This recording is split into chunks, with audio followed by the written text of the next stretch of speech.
welcome back to my channel, and if you're new here, hello, welcome. My name's Eloise, I'm 28 from the UK and I'm a sober girl who also loves all things beauty and lifestyle. So hit that subscribe button and stick around and let's get straight into the video. Okay, in today's video, I'm going to talk to you guys about something that I'm currently living through. Over here on this channel, we talk about lived in experience and just kind of share what I've been through in the hope that it helps you guys as you tread through sobriety and life in general. So sober grief is something that I am currently living through. If you've watched my last video or you follow me on other social media platforms, you will know that in July of this year, I lost my son to stillbirth. The beginning part of this year, I also lost my uncle to cancer, who my son was actually going to be named after. So the whole of 2023 has been a big wave of grief for me and my family. And this video is going to give you some tips on how to navigate through grief whilst also staying sober. So the first tip that I'm going to probably scare you with is let go and let God. Now, this is something we say in fellowship, and by God, I don't necessarily mean the big God. For me, it's a God of your understanding. So whether you resonate with the universe, nature, etc., it's about accepting that there's something greater than you, and the powers that be will always get you where you need to be. So let go and let God is basically my way, and I know a lot of other people's way, of not having to have reasons, not having to have answers. Particularly for me going through stillbirth, it was completely random, and I think for the first couple of weeks, and probably beyond that actually, I really wanted to know all the answers. I wanted to know what happened, I wanted to know the ins and outs, I wanted to know if what had happened was fixable. And the reality is, in my situation particularly, that nothing was fixable. Nothing anyone could have done could change the circumstances, and I have to let go of that feeling, that need, that desire to control and know, and just put it up to my higher power and just pray that I can get through the day. Now, if praying isn't your thing, meditation, journaling, you need to let go of what you're feeling ultimately. You have to get it down on pen to paper, you have to talk to someone. You can't keep it all bottled up inside of you, because that will eat away at you and could ultimately cause you to relapse. The second thing that I found I've really struggled with, but I know has been really helping me, is having routine. So when you lose someone, generally you are entitled to time off work. You may feel you have to have time off work. And I have been off work since I lost my son back in July, and we're now in September. So for me, the days that I don't get up, shower, put my face on, are days that I am going to sit in my grief. And some days I need to do that. You don't want to avoid your grief, but at the same time, allowing your grief to become all-consuming can be really detrimental. It has been for me. I have had days where I haven't gotten up, I haven't showered, I haven't brushed my teeth, and some days I need those days.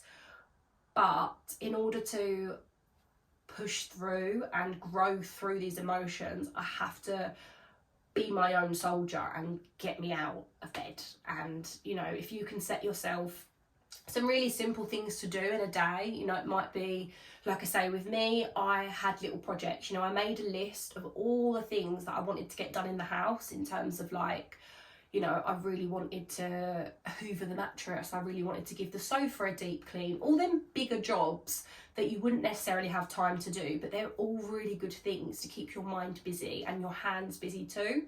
Having a bit of structure in your day, having a bit of structure in your week, but also allowing yourself time to process. This sounds kind of counterproductive, but what I'm saying is if you wake up and you can't do all the things you plan, that's okay. But if you feel that maybe you could push yourself to get in the shower, then give yourself that push. Number 3 is talking about it. This is something that I really struggle with, and I'm sure that if you're watching this video, you're probably on my channel because you relate to me and who I am. And talking about what happened to me, I have struggled with. Making that YouTube video was like therapy for me, because it wasn't the first time I'd really spoken about it. You know, I've spoken about it in depth with all of my really close friends, and obviously my partner was there, my mum and stepdad were there. You know, I'm not afraid to talk about it, but I find with grief that you are quick to accommodate the person that you're telling.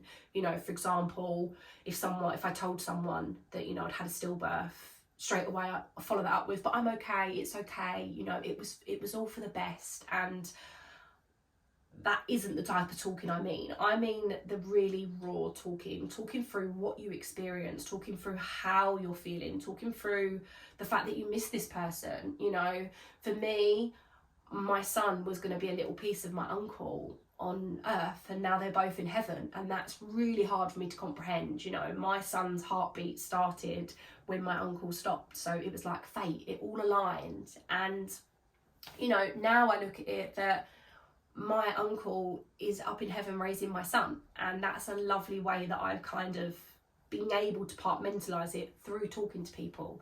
You know, if you talk to people, they have different perspectives, they have different take on things, and it does really help with the healing process. And don't get me wrong, grief isn't going to suddenly go away. Some days I wake up and it feels like I'm back in that hospital bed being told that my baby had no heartbeat. But other days I wake up and think, wow, you know, my son's giving me beautiful sunshine today, I'm going to go outside and enjoy it.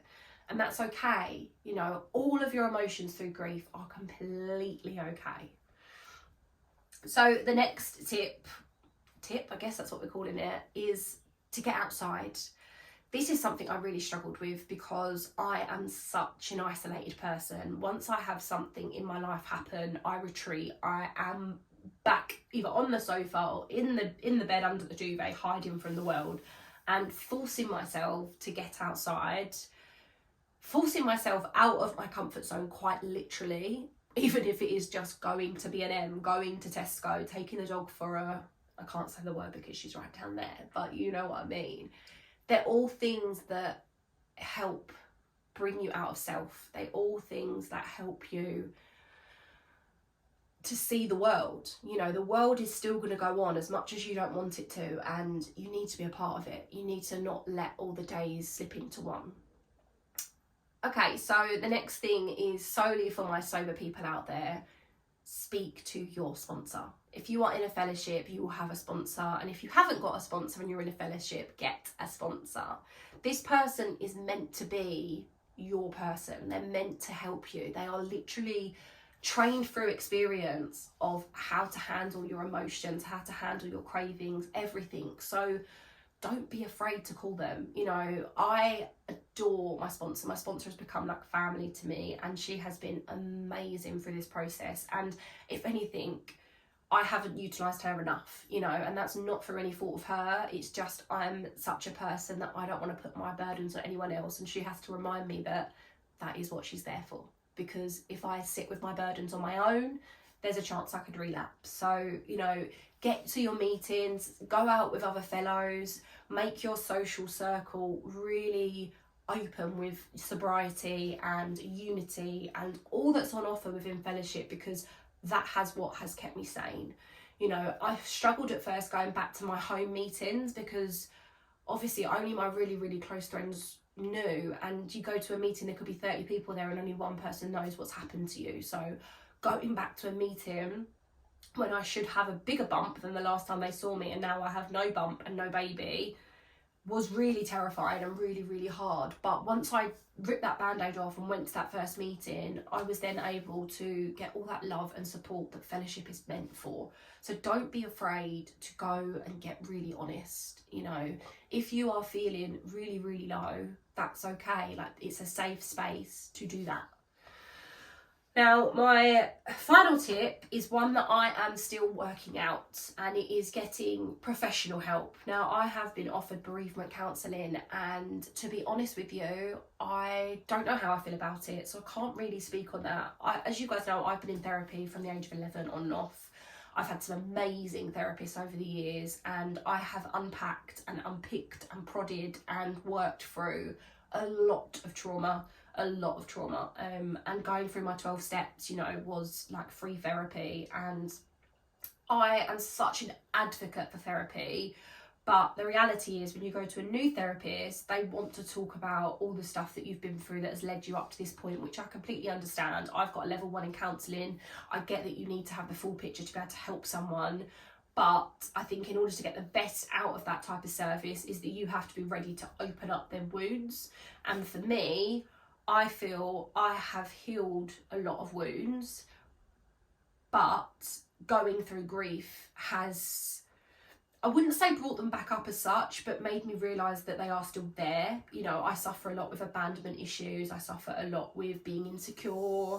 As you guys know, I've had eating disorders in the past. So it's scary getting help. You know, it's really scary. And I know that I will go back into therapy. I'm just trying to work out whether I want to go to a new therapist, whether I want to call up my old therapist and see if she can help me. But what I would say is definitely take what isn't offered to you. You know, I'm on medication anyway, and I'm working out whether or not I need more of my medication, whether or not that needs to be looked at. At the moment, I'm talking. I'm helping other people, I'm sharing stuff on social media, and that for me is getting me through the day. But I'm well aware that I am a person that needs extra support, and I'm okay with that. So if you're one of them people and you're thinking, oh, I don't know how I feel about that, just make the phone call, just send the referral, try it. You know, if you don't like it, you don't have to go back. But for me, I've had so many different therapists over the years. Like, you build a connection with them, they know your whole story, but at the same time, each therapist has their specialism, so you can't expect one therapist to give you what you need. So I'm just kind of working out, do I go back to my old therapist, who was a private therapist, so obviously it's financial, do I go back on the NHS and then be on a waiting list? Like, there's a lot for me personally to unpack, but what I'm saying is that therapy is definitely an option in a situation like this, and something that I would definitely recommend. I've also found a lot of self-help books have been great. I've recently read, or I'm in the process of reading, a book about baby loss by a lady that has lost, and she's got a whole series as well, which I'm working my way through. So yeah, I mean, there's loads of support out there, and I hope that this video helps you feel that you are not alone. Grief is something that is awful, because some days you feel amazing and some days you feel like you're right back on day one, and I'm just here to tell you that that's okay. You know, grief isn't just about physically losing someone to death or illness, it's about losing part of you. And I think when I got sober, I grieved for the person that I used to be, even though I didn't like them anymore. It was really weird. You know, it was like grieving for a best friend that treated you like shit, but you know, they were still in your life for so long. And for me, I'm not only grieving for my son, but I'm grieving for the toddler he would have been, the child, the mother I would have been, you know, the Christmas concerts that I'm not now going to go to because he's not there.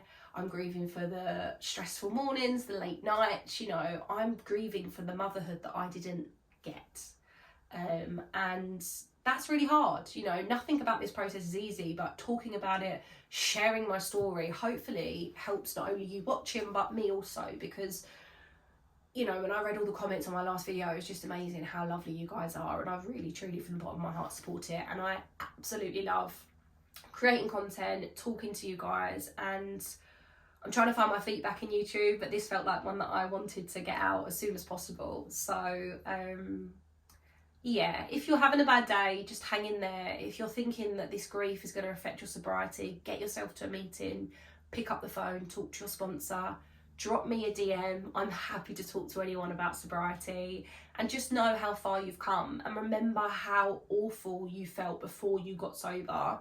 And as much as everything I've been through in the last couple of months, in the last year really, nothing feels as bad as how I felt before I got sober, and that really does tell you how dark it got. So if I can do it, you can, and I'm sending you so much love, and I hope that you have an amazing day.